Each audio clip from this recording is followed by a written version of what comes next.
السلام علیکم هموطنان عزیز، هم برادران. شما چه خیلیت؟ نغزت سازید پرا خوبه؟ سلامتیت خوبه؟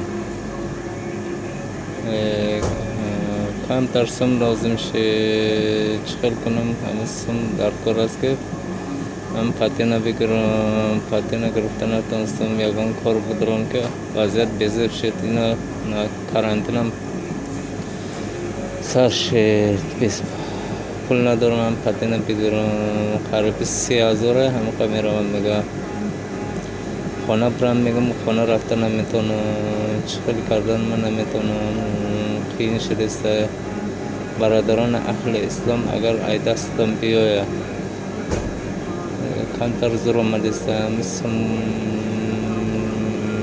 در کار شده است. چکار میکنم اگر ای دستم بیاید در راه خداوند الله چه کنم.